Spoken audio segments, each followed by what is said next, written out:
We're here at the Justice ForOM Summit Series with Rajish, who happens to be the organizer for the International Justice Alliance. How are you doing today? Well, how are you?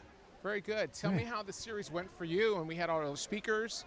How was it today? It went extremely well. One of the things we want to do is create a catalyst for movement for good causes. And, International Justice Alliance, its sister organization was American Justice Alliance. The goal of American Justice Alliance was to ensure that every person had a fair trial. But we saw a need that surpassed that.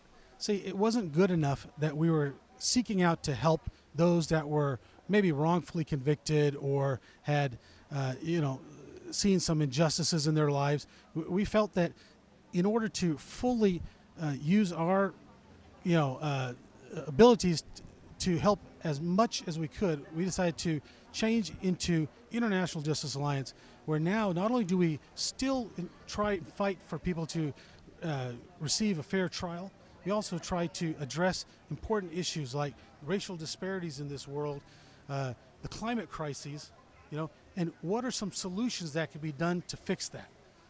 It's not good enough anymore that we actually talk about it. This summit was designed so that people can come together and come up with ideas, okay? Ideas that can move and make an effect on other people and not just to be written out on paper somewhere.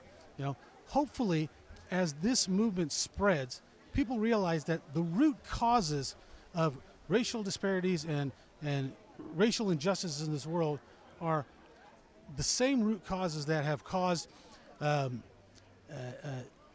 the environment to be destroyed, because the same people that are controlling the lives of so many people and destroying them, they're destroying the environment too. It's a very small number of people out there that have decided that their lives matter more than anyone else in this world. And if it means that someone goes to jail because they've been wrongfully convicted, or prison because they've been wrongfully convicted, then they're fine with that. And we're not fine with that anymore. We decided to step and say no more. That cannot happen in this world, because everyone here at this summit today, they were here because they felt an impact by those same people that are now destroying our world through the environment. One of the things that we did was team up with designers that are eco-friendly, meaning they seek out to have fashion that does not negatively impact the environment, nor does it negatively impact society. It's a positive way to have fashion, but have it sustainable without having it destroy the world at the same time. And that is a big issue now, is what's going on with how they are polluting this world through fashion. That has to stop. So our designers that have worked with us, Economics is an organization that is part of International Justice Alliance, and they've come up with a line of clothing called Eco-Wear. Think about it, Eco-Wear. It's literally eco-friendly wear. And that's what they're trying to push all designers to change their ways and become eco-friendly. Well, tonight we're going to have the Eco-Wear Fashion Show. Tell me a little bit about the lineup we have set up for this fashion show. How many designers are going to be here? You mentioned a few, but what can we look forward to at the fashion show in just a couple minutes? The fashion designers that are here today, they found ways to design clothes, manufacture clothes that will not, in a way, pollute the world as they design it. So I'm going to be honest, I'm not the fashion expert. So we have designers here that are fashion experts. They know what it takes in order to change change the fashion industry for the better. There's a problem now with the fashion industry in that they're trying to make it as cheaply as they can, regardless of what it does to the environment, the impact it does to the environment.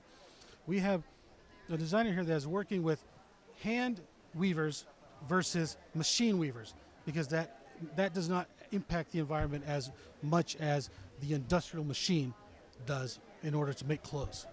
So as we have an election coming up, we're at the mid-year, is it a Democrat or Republican Party that is going to get our sustainable life going? Can we go either ways, or is it going to be mostly the candidate? You know what? It's sad that we have to choose. We shouldn't have to say, hey, do you care enough about the environment to change what's happening to it? I mean, I think it's pretty obvious that in this world right now, you know, companies and people and stuff are choosing money and profit over the future of their children or the future of this planet, you know.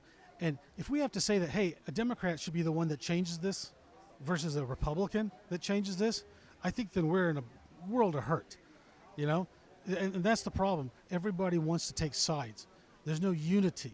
There's no bipartisanship that comes together to change what really needs to be changed in this world for the better.